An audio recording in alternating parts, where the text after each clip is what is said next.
आप देख रहे हैं hot stocks breakfast caller show. मैं हूं पल्लवी वर्मा। मार्केट्स की आज बात करें तो क्रेडिट पॉलिसी से पहले दबाव देखने को मिला। खराब ग्लोबल संकेतों के चलते शुरुआत कमजोर हुई। कारोबारी सत्र के आखिरी घंटे में बाजार पर दबाव बढ़ा, लेकिन बाजार निचले स्तरों से थोड़ा रिकवर होकर क्लोज हुआ। इंट्राडे में निफ्टी ने 8750 के स्तर को भी तोड़ा। सेंसेक्स 104 अंक, निफ्टी 33 अंक की गिरावट के साथ बंद हुए। आज के कारोबार में बैंक, मेटल, ऑटो और तेल गैस कंपनियों के शेयरों में सबसे ज्यादा बिकवाली देखने को मिली। वहीं केमिकल, कैपिटल गुड्स, पावर और साथ ही शुगर शेयरों में अच्छी खरीदारी दिखी। साथ ही एफआईज और डीआईज के आंकड़े पर भी नजर डाल लेते हैं। आज के सेशन में एफआईज की तरफ से कैश में 201 करोड़ की खरीदारी हुई, वहीं डीआईज की तरफ से कैश में 1620 करोड़ की खरीदारी होती हुई दिखी। मार्केट के एक्सपर्ट्स क्या मानते हैं, आइए सुन लेते हैं। सेक्टर बैंक है जो धीरे धीरे पब्लिक सेक्टर बैंक को इरोड कर रहे हैं। They have a natural growth rate in built in them कि जो पब्लिक सेक्टर का 70% शेयर है, प्राइवेट सेक्टर का 30 है, वो फ्लिप हो जाएगा कुछ अगले 5 सालों में। So private sector naturally can keep growing at 15-20% as long as they don't make the mistakes in bad underwriting, especially जैसे कॉर्पोरेट बैंक्स ने किया। If they keep focusing on that segment, I think there is unlimited runway. So private sector banks, NBFCs, insurance काफ़ी बड़ा theme है और ये चलते रहेगा। 2-3 शेयर तो हमने पहले ही रेकमेंड किए थे। एक तो यूनाइटेड स्पिरिट्स था 1750 और 1800, उसकी अर्निंग्स और मार्जिन्स बहुत स्ट्रांग आया है। ये दिखा है कि प्रोहिबिशन का इतना इम्पैक्ट उसकी अर्निंग से पड़ा नहीं है। दूसरा था Tata global, again a consumption play, जहाँ पे numbers and earnings were way in excess of what the market was making out. 115-18 में हमारी रिकमेंडेशन था, it hit a high of 145। साथ में अल्ट्राटेक सीमेंट था, अगेन जहाँ पे सीमेंट में कहा था सबसे वर्स्ट हिट होएगा। UltraTech came out with excellent numbers और हमने वो स्टॉक भी 3200 से अपडेट किया तो वो उसका भाव आज 3800 के पास है। अब एक और शेयर बताएंगे। कल आपको अर्निंग्स आई थी इंडियन होटल की, जहां हमें again there was the devil of demonetisation और टूरिज्म, बट उसके नंबर्स भी बहुत अच्छे आए हैं। तो आपने अलग अलग एक्सपर्ट्स को सुना, लेकिन अब बाजार और इंडस्ट्री की नजर है कल आरबीआई की पॉलिसी पर। जी बिजनेस के पोल के मुताबिक 80 ब्रोकर्स का मानना है कि एमपीसी यानी कि मॉनेटरी पॉलिसी कमेटी 8 फरवरी को रेट कट करेगा। वहीं 70% ब्रोकर्स मानते हैं कि 0.25% तक की रेट कटौती हो सकती है, जबकि 20% ब्रोकर्स के मुताबिक आधा % तक रेट कट हो सकता है। वहीं 60% ब्रोकर्स के मुताबिक 2017 में 0.25% और 35% के मुताबिक आधा % रेट कटौती हो सकती है। रुपए की चाल को देखें, 2017 में 50 ब्रोकर्स ऐसा मानते हैं कि रुपया 70 तक का स्तर दिखा सकता है, जबकि 40% ब्रोकर्स मानते हैं कि रुपया 69 तक जा सकता है। तो कल की पॉलिसी भी अहम होगी। साथ ही इंडस्ट्री और बाजार के दिग्गजों के मुताबिक कल आरबीआई 0.25 से आधा फीसदी तक का रेट कट कर सकता है। आइए सुनते हैं अलग अलग एक्सपर्ट्स की राय।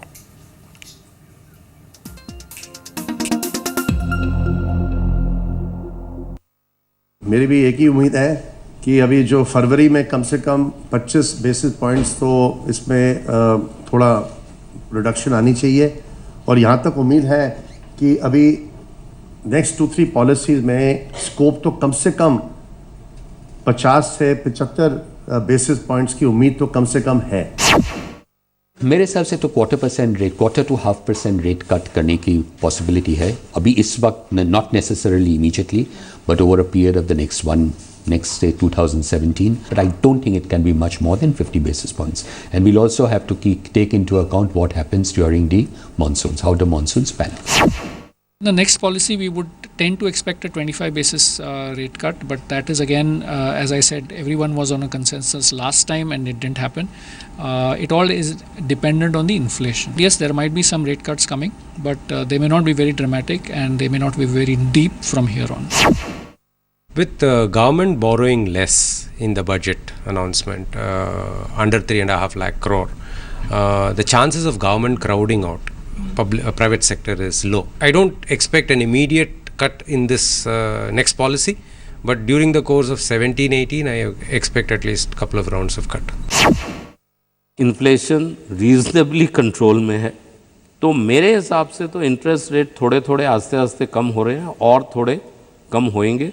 ये जो मैं 1% की बात कर रहा हूँ, ये 1 क्वार्टर में तो होएगा नहीं। अब ये क्वार्टर करेंगे कि हाफ करेंगे, मैं am not an economist to project on it, but उनके भी कंपल्शंस है। बट कुछ तो मेरे हिसाब से रेट कम होएगा, क्योंकि बैंक्स के पास डिपॉजिट्स काफ़ी हैं, उनको भी लेंड करने की ज़रूरत है।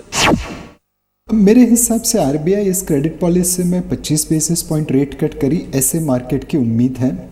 एंड बैंकिंग क्षेत्र में लिक्विडिटी काफ़ी अधिक है, तकरीबन 6 लाख करोड़ से ज़्यादा की लिक्विडिटी है रीपो और एमएसएस के बीच में। ब्याज के दरों में कटौती करके इकोनॉमिक ग्रोथ को बढ़ावा देने की सरकार की कोशिश है। फिस्कल डेफिसिट का पाथ अपना के उन्होंने आरबीआई के पास ये हेडरूम खड़ा कर दिया है कि वो ब्याज के दरों में कटौती कर सके।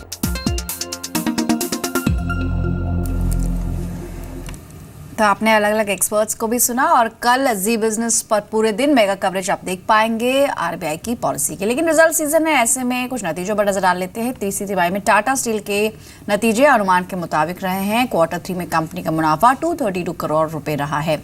2016 के Q3 से अगर इसे कंपेयर करें तो कंपनी को 2748 करोड़ का घाटा हुआ था। वही आय 14% तक बढ़ी है, ये 29,391 करोड़ रुपए रही है। साथ ही आज मार्केट्स पर नजर डालें तो प्रेशर के साथ ही कारोबार में आज दिखा 8750 का स्तर भी आज टूटा, लेकिन क्लोजिंग आते आते कह सकते हैं कि थोड़ी रिकवरी लोअर लेवल से जरूर हुई। तो अब नजर रहेगी आरबीआई की पॉलिसी पर और साथ ही देखना होगा कि कट आता है या नहीं। हालांकि काफी फीसदी ऐसा मानते हैं ब्रोकर्स कि इस बार 0.25% तक का कट हो सकता है। दर्शकों के सवालों को भी अब शामिल करते हैं। आप भी कोई सवाल हमसे पूछना चाहते हैं तो एक बार तरीका आपको बता दें। आप टोल फ्री नंबर्स पर कॉल करके अपने सवाल पूछ सकते हैं या फिर व्हाट्सएप के जरिए भी अपने सवाल हम तक पहुंचा सकते हैं। साथ ही एक जरिया है फेसबुक का भी, आप जी बिजनेस के ऑनलाइन पेज पर जाकर भी अपनी क्वेरी पोस्ट कर सकते हैं। ज्यादा से ज्यादा सवालों को हम शामिल करने की कोशिश करेंगे। टोल फ्री लाइन्स खुली है, पहला हमारा नंबर है 1800-180-3545 या फिर आप लैंडलाइन नंबर पर कॉल करके भी सवाल पूछ सकते हैं 0120-425-8237।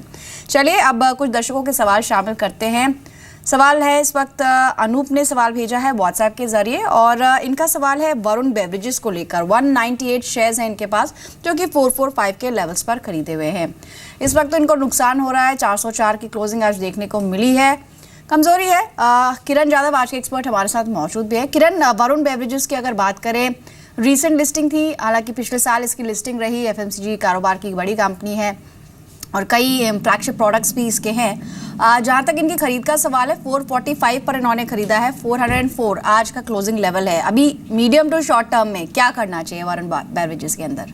वरुण बेवरेजेस का अगर चार्ट देखते हैं तो 400 का एक साइकोलॉजिकल सपोर्ट है, उसके नीचे अगर चलता है तो एक बार बेच के चलना चाहिए, नहीं तो इसके ऊपर वापस एक बार एक बाउंस बैक देने को मिल सकता है। तो मेरा मानना है कि आपको अभी होल्ड करना चाहिए, 400 के नीचे का स्टॉप लॉस लगाना चाहिए और मेरे शॉर्ट टर्म के टारगेट्स करीबन 420-425 के होंगे, जहां पे आपको रिव्यू ले लेना चाहिए।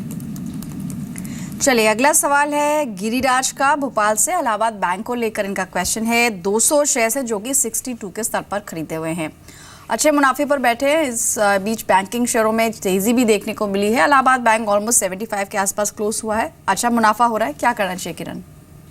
बैंकिंग स्टॉक सारे के सारे अच्छे दिखाई दे रहे हैं। पॉलिसी के बाद बहुत इंपॉर्टेंट रहेगा कि कैसा बिहेव करता है और जो कुछ हो, मुझे लगता है कि 70 का स्टॉप लॉस रखना चाहिए और अगर रेट कट आता है नहीं आता है पर 70 के ऊपर का अगर कल क्लोजिंग मिलता है तो और भी बुलिश चार्ट देखने को मिल सकता है।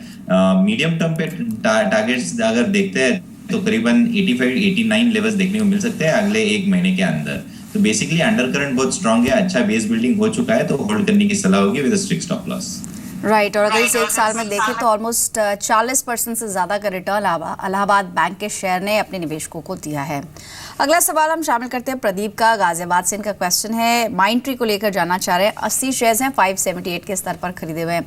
अगर हम स्मॉल मिड कैप आईटी की बात करें तो कुछ चुनिंदा स्टॉक्स में ही चाल दिखी है, अदरवाइज ओवरऑल आईटी स्टॉक्स में काफ़ी प्रेशर रहा है और खासतौर पर H1B वीज़ा बिल जब से पेश हुआ उसके बाद भी एक कह सकते हैं कन्फ्यूजन की स्थिति है। फिलहाल माइंडट्री पर आपका आउटलुक क्या है? नहीं, पिछले हफ्ते उसके पहले भी यही कहता आ रहा हूँ कि माइंडट्री एक कंप्लीटली नेगेटिव डाइवर्जेंस का स्टॉक है, नेगेटिव ट्रेंड है, डाउन ट्रेंड है, तो इससे बेच के ही चलना चाहिए, रखने में कोई मतलब नहीं रखता। Over a period of time ये वापस एक बार 410-420 के लेवल्स टेस्ट करते नजर आएंगे, तो मतलब नहीं है ये रखने के लिए, और रिटर्न ऑन इन्वेस्टमेंट इन्वेस्टर का बहुत हर्ट होता रहेगा, तो मुझे नहीं लगता कि होल्ड करने की सलाह होगी इधर।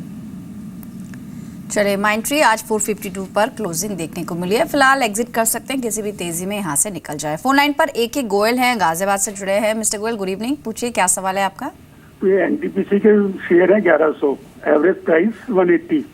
ठीक है, कितना टाइम रख सकते हैं? मैं कोई लिमिट नहीं है। ठीक है, टाइम कंस्ट्रेंट नहीं है किरण। एनटीपीसी की बात कर रहे हैं, ऑलमोस्ट 180 पर खरीदा है, नुकसान में है, क्या करना चाहिए?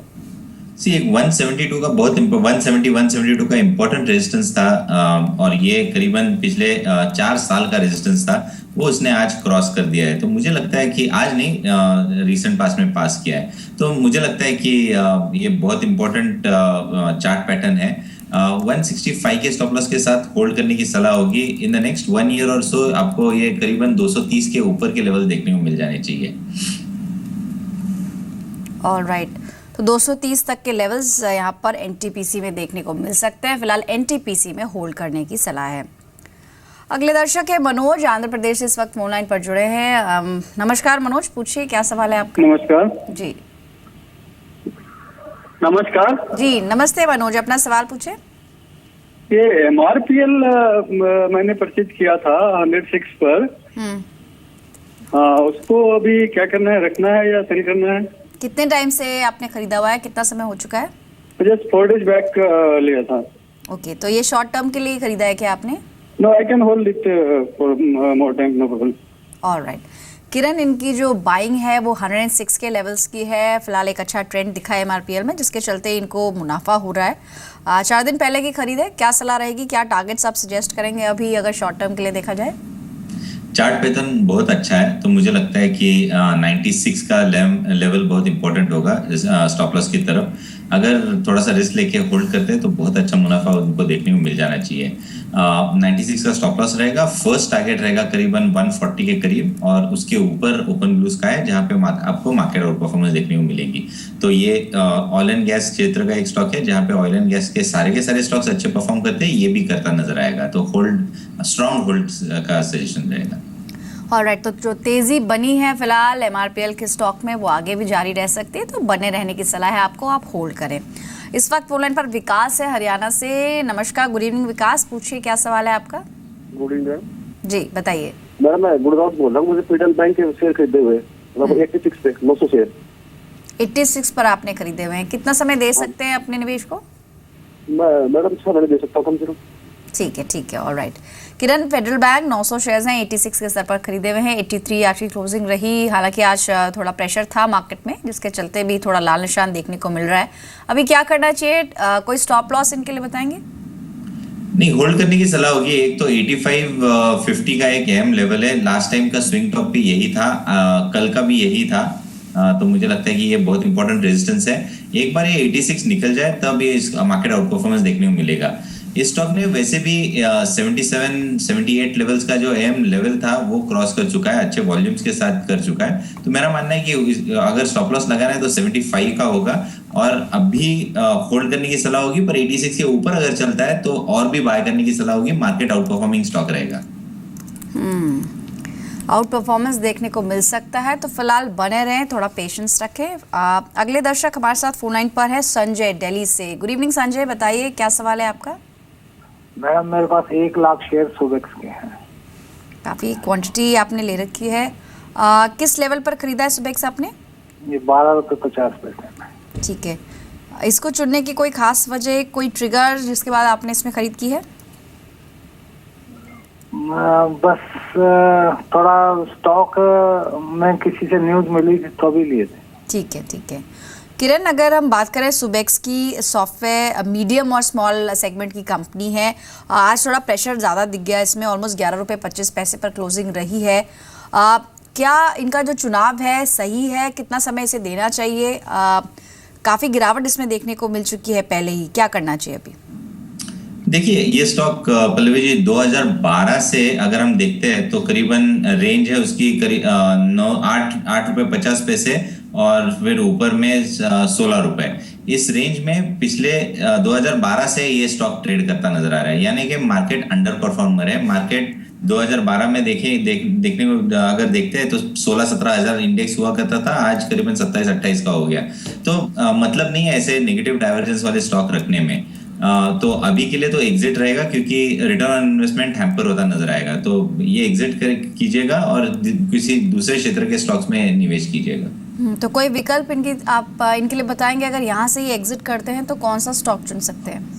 बैंकिंग, एनबीएफसी, ये दो क्षेत्र है जहाँ पे मैं बहुत बुलिश हूँ। तो उनमें से कोई भी अच्छा स्टॉक अगर बाय करते हो तो उसमें बहुत अच्छा मुनाफा होता नजर आएगा।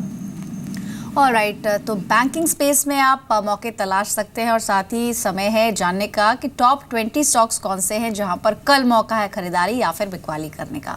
सबसे पहला स्टॉक है एजिलिया काले का। Q3 में मुनाफा लगभग 19.5 करोड़ से 22.5 करोड़ के आसपास रहा है। कंपनी ने 11 रुपए प्रति शेयर का डिविडेंड भी दिया है। तो एक ट्रिगर है खरीदारी के लिए, यहाँ पर 1780 का आप टारगेट रख सकते हैं। 1680 के स्टॉप लॉस के लिए यहाँ पर बाय करें। गोदावरी पावर अगला शेयर है जहां पर नतीजों का ट्रिगर है। Q3 में कंपनी का घाटा कम हुआ है। लेंडर्स ने कर्ज रीस्ट्रक्चरिंग को मंजूरी दी है। कंपनी लगभग 25 लाख शेयर 125 रुपए प्रति शेयर के भाव पर जारी करने वाली है। आज के सेशन में ऑलमोस्ट 7% के गेंस के साथ स्टॉक क्लोज हुआ है। यहाँ पर खरीदारी की जा सकती है। 113 के लक्ष्य के लिए 104 का स्टॉप लॉस लगाएं। अगला शेयर है SRF का। यहाँ पर खरीदारी का मौका है। कंपनी ने नए इंदौर प्लांट से ट्रायल शुरू कर दिया है और इंदौर प्लांट पर कंपनी लगभग 356 करोड़ का निवेश करने जा रही है। यहाँ पर खरीदारी का मौका बनता है 1850 के लक्ष्य के लिए। 1730 के स्टॉप लॉस के लिए आप यहाँ पर बाय कर सकते हैं। अगला शेयर है टाइटन। यहाँ पर भी नतीजों का ट्रिगर है। Q3 में मुनाफा बढ़ा है और ये 255 करोड़ के आसपास रहा है। एबिटा की बात करें तो 309 करोड़ से बढ़कर ये 373 करोड़ के आसपास रहा है। आज के सेशन में हरा निशान देखने को मिला। लगभग 0.25% की बढ़त के साथ स्टॉक क्लोज हुआ। कल 400 तक के लेवल्स दिखा सकता है स्टॉक। 390 का स्टॉप लॉस आप इस पर जरूर लगाएं। अगला शेयर है डीवी कॉर्प का। प्रमोटर्स ने गिरवी रखे शेयर छुड़वाए हैं और रिलायंस म्यूचुअल फंड से ऑलमोस्ट 0.1% गिरवी शेयर छुड़वाए हैं। तो ट्रिगर यही है कि आप यहां पर बाय कर सकते हैं। 390 के लक्ष्य के लिए 375 का स्टॉप लॉस आप डीवी कॉर्प में लगा सकते हैं। अगला शेयर है टेक्नोफैब इंजीनियरिंग का। पावर ग्रिड से कंपनी को 2 बड़े ऑर्डर्स मिले हैं और ऑर्डर्स की जो टोटल कीमत है वो 220 करोड़ के आसपास है। खरीदारी का मौका है कल के सेशन के लिए। 190 के लक्ष्य के लिए आप बाय करें। 180 का स्टॉप लॉस आप इसमें लगाएं। अगला स्टॉक है एक्सिस बैंक का। कुछ देर पहले बैंकिंग स्पेस पर बात भी हो रही थी। इसमें खबर भी है कि एक्सपीरियन इंडिया ने 10% हिस्सा बेचने की योजना इसमें बनाई है। लगभग 64 करोड़ में 1.5 करोड़ शेयर बेचने के लिए आरबीआई से मंजूरी कंपनी ने मांगी है। तो आज जरूर लाल निशान देखने को मिला, लेकिन कल यहाँ पर खरीदारी करें। 510 के लक्ष्य के लिए 485 का स्टॉप लॉस आप इसमें लगा सकते हैं। बेयर क्रॉप अगला स्टॉक है जहां आप नजर रख सकते हैं। Q3 में मुनाफा 29 करोड़ से बढ़कर 37 करोड़ रुपए रहा है। जो आय है वहां पर भी बढ़ोतरी देखने को मिली है। बाय करने का आप लक्ष्य रखें 4300 का। 4140 का स्टॉप लॉस आप इसमें लगा सकते हैं। ओवरऑल रियलिटी अगला शेयर है जहां नजर लगाई जा सकती है। इनफैक्ट पॉलिसी से पहले जो इंटरेस्ट सेंसिटिव स्टॉक्स हैं वहां पर तेजी देखने को मिल सकती है, खासतौर पर रियलिटी। यहाँ पर 345 के लक्ष्य के लिए आप बाय करें। 330 का स्टॉप लॉस लगाएं। साथ ही रैमको इंडिया ये एक स्टॉक है जहां नजर रख सकते हैं। ट्रिगर नतीजों का है। Q3 में मुनाफा 2.5 करोड़ से बढ़कर ऑलमोस्ट 5.25 करोड़ रहा है। एबिटा की बात करें तो यहाँ पर भी 3.7 करोड़ से बढ़कर ये 7 करोड़ से बढ़ा, यानी कि एक अच्छा जंप एबिटा और साथ ही प्रॉफिट्स में देखने को मिला है। लक्ष्य रहेगा यहाँ पर 230 का। 220 के स्टॉप लॉस के साथ आप इसमें खरीदारी कर सकते हैं। आज जरूर थोड़ा दबाव के साथ इस पर प्रेशर देखने को मिला है। चलिए अब किरण आपसे भी एक मैं क्विक रिएक्शन चाहूंगी। जो 10 स्टॉक अब तक बताए, कोई स्टॉक कोई शेयर जो आपको अच्छा लगा हो? एक गोदावरी पावर एक ठीक ठाक लग रहा है जहाँ पे मुझे बाय करने की सलाह होगी। इधर अगर बाय करते हैं तो मेरा स्टॉप लॉस करीबन रहेगा 96 का और मेरे टारगेट्स 105 108 के रहेंगे।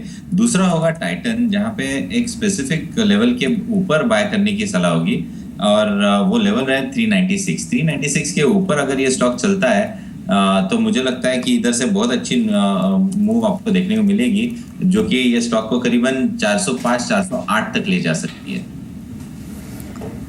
चलिए अब जान लेते हैं बाकी के 10 स्टॉक्स कौन से हैं। तो 11वां स्टॉक जो लिस्ट में है वो है टाटा मेटालिक्स का। लगातार दूसरे हफ्ते शेयर में तेजी देखने को मिल रही है। सभी अहम एवरेजेस के ऊपर शेयर आज क्लोज हुआ है।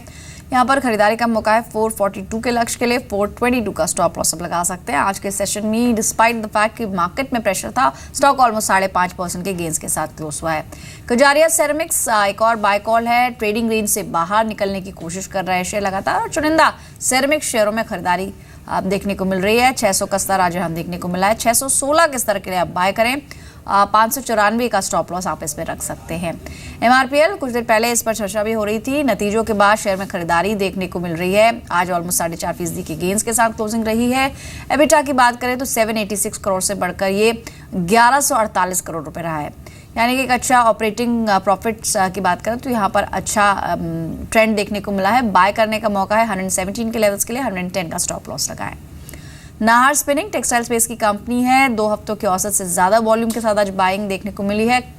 कल के सेशन में 166 तक का स्तर दिख सकता है, 158 का स्टॉप लॉस आप इसमें लगा सकते हैं।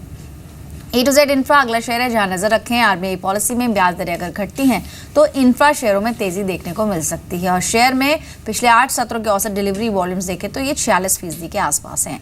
संकेत है कि खरीदारी देखने को मिलेगी। 48 के टारगेट के लिए बाय करें, 44 का स्टॉप लॉस आप लगाएं। इसके अलावा मैक्स फाइनेंशियल अगला शेयर है जहां नजर रख सकते हैं। सभी अहम एवरेजेस के ऊपर शेयर क्लोज हुआ है। शेयर के मंथली चार्ज बेहद स्ट्रांग है। खरीदारी का मौका है 628 के लेवल्स के लिए, 610 का स्टॉप लॉस लगाएं। अगला शेयर है मुंजाल शोभा का। ट्रेडिंग रेंज से बाहर ये शेयर निकला है। पिछले 5 सेशंस के एवरेज डिलीवरी वॉल्यूम्स ऑलमोस्ट 64% रहे हैं। संकेत है कल के सेशन में बाइंग देखने को मिल सकती है। 216 के लक्ष्य के लिए बाय करें, 203 का स्टॉप लॉस लगाएं। अगला शेयर है सकुमा एक्सपोर्ट्स का। डेली और वीकली चार्ट सभी एवरेजेस के ऊपर स्टॉक क्लोज हुआ है। पिछले 5 सेशन से भी अच्छा स्ट्रेंथ इसमें देखने को मिले। डिलीवरी वॉल्यूम ऑलमोस्ट 67% रहे हैं। आज मार्केट के प्रेशर के बावजूद 5% ऊपर स्टॉक में क्लोजिंग दी है। यहाँ पर बाय करने के लिए लक्ष्य होगा 77 का, 70 रुपीज़ का स्टॉप लॉस लगाएं। अगला स्टॉक है ग्रीन प्लाई इंडस्ट्रीज का। शेयर में लगातार खरीदारी देखने को मिल रही है। 5 सेशंस के औसत डिलीवरी वॉल्यूम्स ऑलमोस्ट 72% के आसपास है। तो ग्रीन प्लाई में बाय करें, 295 के लक्ष्य के लिए, 286 का स्टॉप लॉस लगाएं। और आखिरी शेयर जहां नजर रख सकते हैं वो है क्रॉम्पटन ग्रीव्स कंज्यूमर। अंतिम चरण में जोरदार वॉल्यूम्स के साथ इसमें तेजी देखने को मिली है। सभी अहम एवरेजेस के ऊपर ये शेयर क्लोज हुआ है। कल ऑलमोस्ट 199 के लेवल्स दिख सकते हैं। बाय करने का मौका है, 192 का स्टॉप लॉस लगाएं। आज भी स्टॉक ऑलमोस्ट 3% गेन्स के साथ क्लोज हुआ है। किरण, इन 10 स्टॉक्स में से कोई शेयर जो आपको अच्छा लगा? 2-3 स्टॉक्स है जहाँ पे बहुत अच्छी मूव देखने को मिल जानी चाहिए। कजारिया मेरा स्टार परफॉर्मर रहेगा कल के लिए। कजारिया का जो आपने कहा कि रेंज से बाहर निकल रहा है, बिल्कुल सही बात की आपने। इसका स्टॉप लॉस करीबन 591 का रहेगा मेरा, और टारगेट के लिए हम अगर 2-3 दिन देते हैं तो 635 के लेवल्स भी देखने को मिल सकते हैं। तो बहुत अच्छी मूव है। मैक्स फाइनेंशियल सर्विसेज, ये भी एक हमारा बहुत अच्छा चार्ट पैटर्न के साथ चल रहा है। इसका एक छोटा सा रेजिस्टेंस है करीबन 626 to 627। ये एक बार निकल जाए तो इधर भी एक बहुत बड़ी मूव देखने को मिल जानी चाहिए। और उसी के साथ A to Z और मुंजाल शोभा में भी मेरा पॉजिटिव रुझान देखने को मिल जाना चाहिए, ऐसा मानना है। ऑलराइट, चलिए आज इतने ही शेयर्स पर चर्चा हो पाएगी। शुक्रिया किरण आपका। कोई डिस्क्लोजर देना चाहेंगे? नहीं, बहुत सारे स्टॉक्स डिस्कस किए पल्लवी जी, तो एक जनरल डिस्क्लोजर की जो मैंने अभी सलाह दी आज के सत्र में, तो यही मेरी सलाह मेरे क्लाइंट्स को दी गई होगी। थैंक्स अ लॉट किरण, समय निकाला आपने, बातचीत की हमसे। तो फिलहाल हॉट स्टॉक्स में इतना ही। कल फिर लौटेंगे, दिन भर का हाल तो आपको बताएंगे, साथ ही पॉलिसी में क्या हुआ और साथ ही टॉप 20 स्टॉक्स। नमस्कार।